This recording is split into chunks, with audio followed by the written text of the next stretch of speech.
All right, we are live. Hello, and welcome to another episode of More Perfect Marketing, the live edition. We are live streaming here on LinkedIn together with my co conspirator and colleague, AJ Saunders. Um, I was going to say known to the insiders, and I was going to reveal your real name, but Wow. we won't tell anybody about the Ashley Wow. bit. All right. We won't tell anyone about actually I it. so to Monty. I sent you a Slack message saying here's what I want to talk about today, and it comes directly from a couple of experiences that I've had this past week. The topic that we're going to talk a little bit about today is the idea of when you're setting up your marketing and your selling process, making it as easy as possible for someone to say yes and to get the thing that you have to sell them. And I want to share a couple of stories around this, and then I know AJ has stories as well. And the stories are really, I think, to illustrate how to avoid thinking through this stuff for yourself. We're recording this mid-November. This is probably not going to air until sometime in 2025, but this is the time that everybody's talking about the Black Black Friday, Friday, Cyber Cyber Monday Monday. promotions, and I've already seen a bunch of gaffes and errors in terms of how things are being communicated, and it's in part a rush to collect as much cash as possible in a narrow window of time, but it's also pretty sloppy. And these types of communications, it's okay to make mistakes, by the way. These types of communications, however, um, are representative potentially of what a future interaction with a customer who you're gaining at this point in time might be. So, okay, I want to share a couple of stories of things that I've encountered. Maybe I'll share one, and I'll circle back after AJ's had a chance to chat. So recently, I got my hands on a never published officially copy of the Gary Halbert letter. This is a publication that in the 1990s, 1980s, 90s. The great copywriter Gary Halbert published and people subscribe to, and he tells long stories to make a clear point about something in each issue. And this issue happened to have never been published, but it was about a story that he had been engaged by Jay Abraham to write a full page ad to go in the newspaper. And the ad was promoting Jay Abraham's consulting services. And the call to action at the end was simple. It was call up this number, and and a whole bunch of qualifiers basically leading up to the phone number, and the qualifiers were pretty much describing the ideal person and also who would not be ideal. If you can't follow coaching, if you don't have any money to pay for this, don't call, right? So anyway, the ad went out, and there were something like 600 people called and either left messages or just got a busy signal. This was 1994, and people, maybe didn't have voicemail or answering machines installed at that time. So it got a great response, right? For the single time this ad ran, 600 or so responses. Well, Jay Abraham complained. He said it was terrible. It failed. We just got a bunch of yahoos and losers who it wasn't his term, but I can't remember exactly what he complained about. The wrong kind of flaky people, Flaky. Flaky. and and as it turned out, his definition of the flaky people was as follows: I was busy. They called back only 4 or 5 or 6 times. They didn't keep trying, and only the people who kept trying would really wanted it, and therefore I didn't get nearly enough of people who really wanted it. Okay. There was a miscommunication here between the copywriter who built this ad and what he thought was successful, and Jay Abraham, who irritated a lot of people who responded to this ad and never got the thing that they wanted, because they thought, from their perspective, if I'm going to call back 4 or 5 times and I'm going to get a busy signal, or I'm going to leave yet another message, and by the way, it says in this newsletter, Jay refused to return calls. He would only accept the incoming call, but he would never return a call. Right? He's a quirky guy, by the way, and so. You think? Wouldn't one think? Yeah. So look, this is obviously, that was a device that was very intentional to make it as difficult for possible to force people to jump through hoops in order to get the thing that they wanted. And so Jay was very clear in his mind about who qualified. As I said, it was probably not communicated ever to Gary, who wrote the ad, but there was a qualifier, which was, if you're diligent enough and intentional about just continuing to follow up until you finally get me on the phone, you win. Okay. Now, of course, that's not going to be spelled out in an ad, but that was something that was intentionally done on his part. And so, is that a mistake? Is it the right thing? That's for you to decide. But it was, from his perspective, very intentional. He was going to piss off a bunch of people and reward a very few people. And I thought that was a fascinating story, and something that clearly he had thought about in advance. How am I going to deal with this? The incoming interest for my offer. So I'm going to circle back to a very different story in a few minutes, but these stories, I think, are useful to illustrate a point that you can look at your business and say, first, maybe that's not the scenario for you, but how does that course of thinking apply to you, or how does that lack of thinking apply to you, as you'll see in a few minutes? All right, AJ, I've warmed us up. What do you got for us? I can think of somebody that I talked to last year who sells health and safety training. I tell this story all the time, by the way, because I think it's a really, really fascinating story. So he's an older guy, probably 10 years on you, David. So 40. And met him through a network event last year, and I said to him, "So how are you selling, health and safety training? I don't know about you in America or Canada or Australia, because I know we've got listeners in all those countries, but in the UK, some of the health and safety training is mandated by law, which I agree with, right? Mm-hmm. Ken was here who would have a problem with it, but Ken isn't. That's our other partner. And so he got a home run in terms of like some of the clients that he has to work with, right? And he was like, well, people still phone me. And so he hasn't thought about intentional design in his business and how to make it easy for customers to do business with him. Yeah. And he's also made his life harder because he had to be sat by the damn phone, Monday to Friday, 9 till 5:30, 6, right?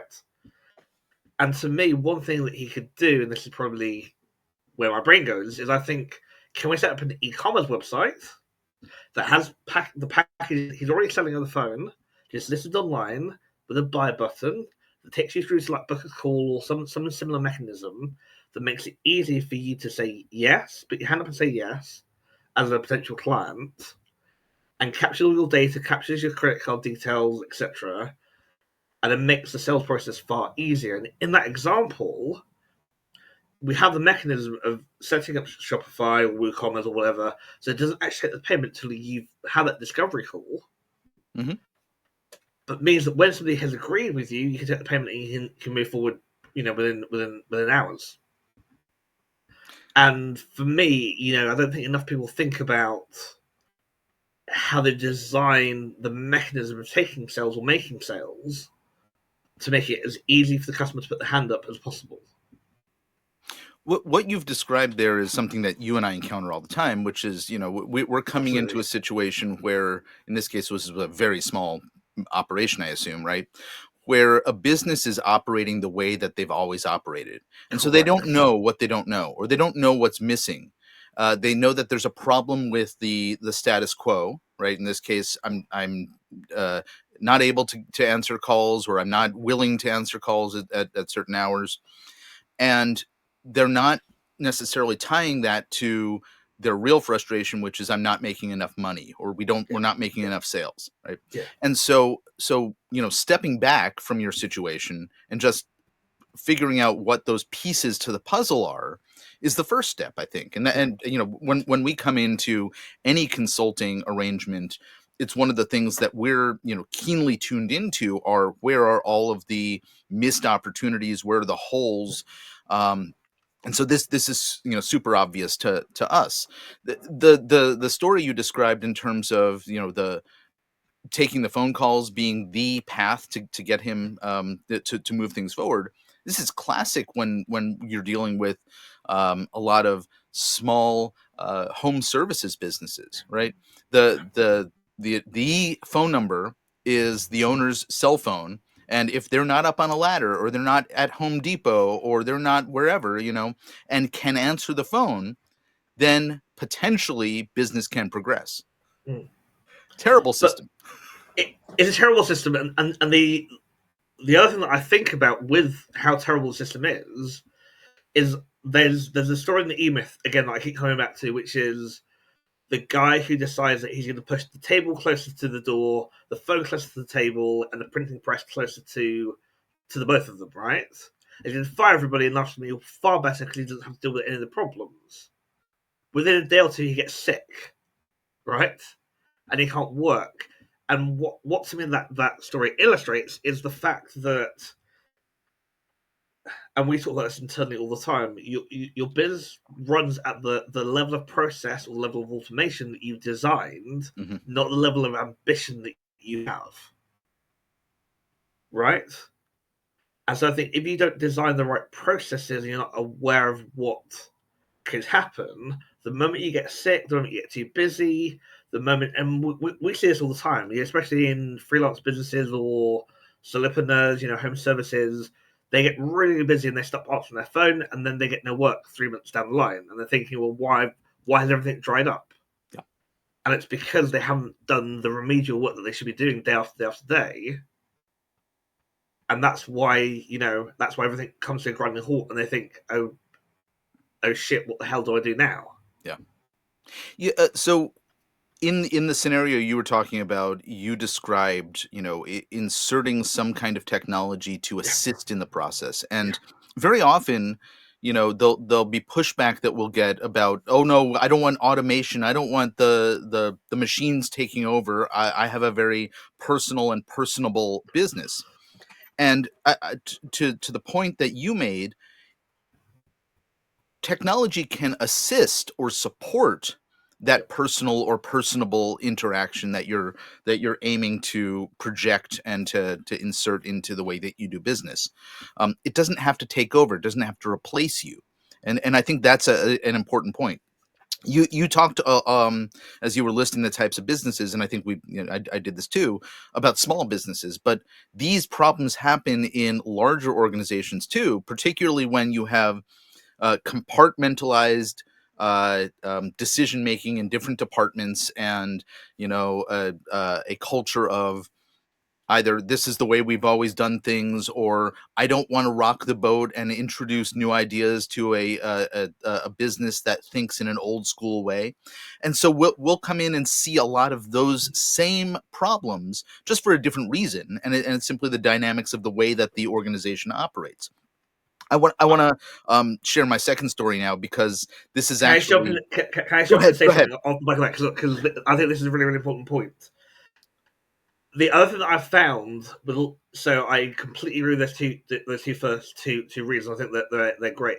I've also found the other two reasons that and again we discuss this all the time. The third option that people encounter is they don't know where to start, Hmm. and so they bury their head because they think, well, the problem is too grave, the outcome is going to be too big, and therefore, let's just keep going. And I think the fourth problem that a lot of people face is it's not that they can't figure out where to start; it's that they don't have enough. They haven't organised their work patterns to give themselves time to think strategically or to think the bigger picture or more long term. I think it's a combination of those four things that are actually deadly to a business. Yeah, and the not knowing where to start, and I think thinking it's a bigger problem than it might actually be. Yeah, Those are easily solved. yeah, And I'm a little biased because we're often the solution to that, right? Which is to come in and be a new set of eyes looking at the problem and understanding it from a broader perspective, and that's I think quite helpful, whether it's us or somebody else who has the expertise to really come in and help you fine tune or work through a problem. mm, That's a place where I think more businesses ought to go, yeah, and you know just ignorance about the fact that folks like us who come in to consult in these areas, and build out new solutions or new processes or new systems. There's just a lack of awareness about it. So I mean, hey, that's one of the reasons why we do this podcast in the first place. correct, All right, correct. I'm gonna share my second story because Go for it. this in part is about technology. It's in part about poor communication, and I want to say before I reveal the story, um, this is something I received in the mail yesterday, and it comes from an organization that I think is often really, really, really good in their marketing. This was not an example of it. I've actually shared in my regular email several stories from this organization. It's the Oregon Symphony, the local symphony here in Portland, and so this is not to say that they're always like this, because they're rarely like this. I received a letter in the mail yesterday. Let's see if I can actually get it on the screen for those of you who are looking. And it's announcing that the days of the week that they have normally programmed concerts, which was Saturday, Sunday, Monday, is going to be shifting next season. So come September 2025, they're stopping Monday performances and beginning Thursday performances. And so the letter is announcing this and instructing subscribers about what the impact might be and what the various choices might be, particularly if you're directly affected, like I am. I'm a Monday night subscriber. Now, I am at the younger end of the spectrum of subscribers. Um, the average age is considerable. Well, it's what we might refer to in Yiddish as an alterkacker, somebody who's maybe not in their prime. And as you might imagine, the average age audience member for a symphony orchestra is not all that technologically inclined. Okay, um, so I get this letter, and it instructs us about the next steps, the options we have to address any response to the letter, right? And by the way, it's a little confusing about what you're supposed to do in the first place. It gives us a bunch of different deadlines. If you want to share your preference, not um, tell us what day you'd like to move to if you're on a Monday night, but if you'd like to share your preference, you can do so in our brief survey by December 13th, 2024. And then step two, renew your subscription during our priority renewal period. And there's a time frame for that. And then step three, be on the lookout for the subscription announcement. And there's a date for that. And then, should you not choose to do anything, we'll hold your seats until the window for renewals closes in April. Okay. So I read this whole thing, and I'm ready to take action. I'm ready to do what the letter says. So it says, share your preferences in our brief survey. And I look all over this thing, and I cannot find any place where there is a mention to how to find the survey. Okay. So then I bring it to my wife and I say, could you find the link to the survey? And she says, yes, of course. It's right here. Now, if you're listening and not watching, I'm holding this up. There is no mention of what this little QR code here is. It just happens to be there on the page. And for the average age audience member, right, they're not going to have any clarity about what that thing is. let alone what to do with it. Now, you're saying, well, everybody knows what QR codes are.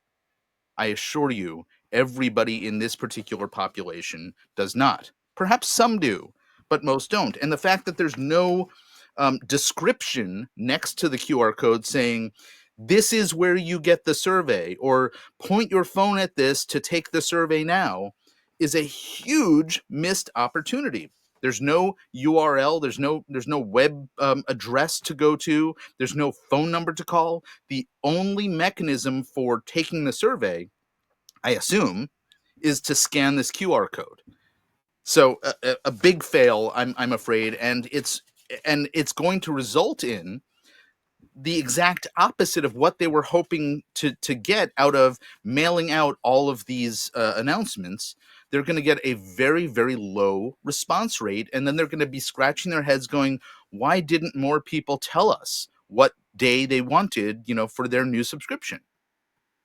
Or another option is they're going to have a lot of very well-meaning people, and I mean this genuinely, very well-meaning people phoning them and wasting resources, right, over the phone because they haven't made it clear, and in terms of resource allocation, they might not have the resources to allocate to solving this new problem that they created themselves. But actually, this happened to me today. So my Right, weekly right. Tuesday email that goes out announcing the podcast was just put up. I have a Don't spoil it for you. I really haven't opened my great email yet. I have a really great interview with somebody who had a great story to tell. I hyped it up. I sent it out this morning. I got several people who emailed me saying, "Hey, I listened to the interview. It was great." I clicked the link at the bottom of the page to go get the whatever the free gift or I can't remember what she was giving away, and it didn't work. And I went and I tested it, and her team or she neglected to set it up properly so that they could actually deliver on the promise that was made on the episode. Right. So now I'm getting all of these people Yeah, reaching out to me, yeah. telling me there's a problem. I'm reaching out to her, and of course, her team then has to go and Mm. solve something, probably, um, something that they never even realized was a problem. Yep. All right, we got time for one more before we wrap things up, and I hope again that these aren't just anecdotes that you go, oh, what a terrible thing they did, but that as our listeners are hearing all of this, you can say, okay, how can I apply the lessons learned here? And that's really the reason I wanted to talk about these things. Yeah. I want a bit of a left field example next. I expect Of no less from somebody you. you expect no less from me, of a company that makes it super easy to make a purchase, and that's Uber. I've only ever used Uber in Romania, believe this or not. I don't ever use it here because the city that I live in, there's a local taxi company that's far more well resourced in the local area. I think if you went to the next city along from me, it's a much bigger city. That it's probably the other way around. That Uber is probably far more resourced and far more active than in my little small city. What I love about Uber is I was able to take it. I took an Uber to the National Museum in Bucharest, Romania. Had an amazing time. Saw some red ant sculptures, which made me nearly cry. I'm obviously hardened, so I don't cry anything. But it was the most amazing experience, and it was a fairly good day. This was early September 2 years ago, so I was like, "Let's just go for a walk." And rather than me being scared or frightened that I'd have to find a bus stop or I'd have to find, a logical taxi rank, I spent about an hour just walking through Bucharest. I went into some shops. I went through some markets. It was amazing, and I could grab the app and press pick me up from here, and it does. That's absolutely incredible. And then it figures everything out. And because obviously you've set up where you're staying or your home is, it knows instantly where you're trying to get to, and it's superb, absolutely superb. And so I think if people can think in that kind of way, how can we make it as simple and easy as possible for people to give us money, and then come hire people like me and you, right, to help them validate and help them actually expand on that. They actually might have a really, a bigger, safer moat around their business that is actually makes the business worth even more money. to a purchaser. You brought up this point of a moat, and we're gonna save that for another We're conversation going to say because that, yes. it's a useful concept Analogy. to employ in your business. Uh, this is the kind of thinking that we do all the time. It's we're looking at business situations and saying, okay, how first, how do they find themselves in this situation, and then how can we help them move out of this situation? It's really just a sliver in the stuff that we do in general. And I'll remind listeners and viewers, if you are not yet in possession of this book, you can see from how I'm holding it. It's a easy, short read, about an hour and a half. It's called The Prepared Marketing System, and you can get it at thepreparedgroup.com/book. It really takes a look at how does a business reduce waste, reduce time waste, reduce money waste, reduce waste of resources, as you talked about in terms of the symphony's phone board being overloaded because of people, the good Samaritans trying to help them. Um, and so how do you reduce waste and maximize revenue as a result? It's I think a very easy read and focused in like the areas that you can be applying systematic approaches to dialing in a lot of the things that got overlooked in some of these stories, or in the case of Uber, was very intentionally determined. And so I encourage you to grab a copy of it. We're very proud of the lessons that are shared in there, and hopefully it can be of use to you. AJ, before we wrap up, any last words from you? I think, decide whether you're making it intentionally easy to buy from you, or you're making it intentionally difficult to buy from you. And if you're trying to make it intentionally difficult, then think about the reason why. If you're making it intentionally easy, think about how you can embrace technology to make the process as simple and as easy as possible. Yeah, I love it. And technology doesn't have to take everything over, which is the thing No, that I want no. I want people to And to hear. I'll just say this about technology. Yeah. Technology can allow you to spend more time with each individual customer Mhm. because you're not having to do busy work to get the customer in the door in the first place. Yeah. If you reframe it like that, you see the window of opportunity open, and you're able to make more of these great strategic decisions that allow you to focus your efforts, your time, and your resources around serving customers and not being a busy fool. Yeah. Point well taken. All right. Well, AJ, thanks as always for hanging out with me, and Always, always to fun. our listeners and or viewers, thank you for hanging out. This has been the More Perfect Marketing Live edition. If you know somebody who can benefit from watching or listening to this episode, please share it with them. Until next time, I'm David Baer. Bye bye.